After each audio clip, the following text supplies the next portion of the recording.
When I was about 13 or 14, I got really into clothes and trying to look cool. And I remember having a conversation at school with some friends about these vintage clothing shops on the King's Road in London. Now, I'd never been to the King's Road, so I thought I'd go on a little adventure and explore. So I got on a train to London. I was living in Windsor at the time, so it was only about a 30-minute train journey. Got to Paddington and then took the underground down to Sloane Square, and then went looking for the King's Road. Now, I think I walked for about 45 minutes to an hour, and I couldn't find the King's Road anywhere. In the end, I stopped and turned around and came back, and I ended up right where I'd begun, and I still hadn't found the King's Road. So I asked someone passing by, and I said, "Excuse me, can you tell me where the King's Road is?" And they said, "This is the King's Road."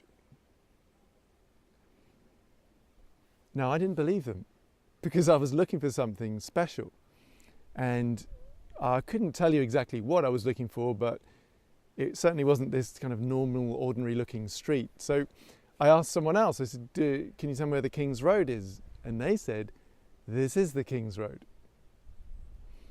Now, I think I actually asked 2 or 3 more people until I finally accepted that this probably was the King's Road, and just got on the train and went home feeling a bit disappointed.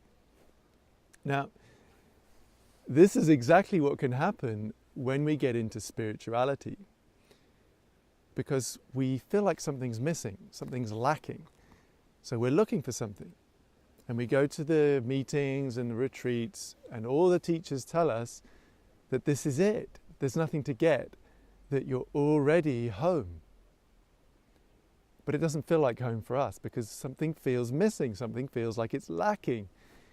So what's going on? Now, let's try this. If I now put up my hand and I say, "Be aware of my hand," you put your attention on my hand, and there you are, being aware of my hand, right? So now if I say, "Be aware of this tree behind me," then you put your attention on the tree, and there you are, being aware of the tree. So now, check this out. What happens when I say, "Be aware of being aware"? Now, if you notice, the attention is trying to grab onto something. No, not the tree, that's not being aware. No, not James's face, that's not being aware. No, can't find it. We can't find this thing called being aware. And so, just like I couldn't find the King's Road, we end up going home feeling disappointed. So, what if it's the opposite movement? So let's try it again. When I say, "Be aware of being aware," so now there's an easing, a softening, a natural resting into what's already here.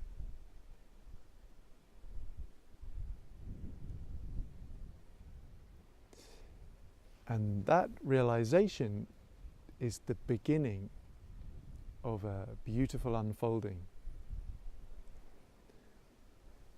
My name's James Eaton. I hope you enjoyed this video. If you did, please leave me a comment underneath and any suggestions for topics for new videos.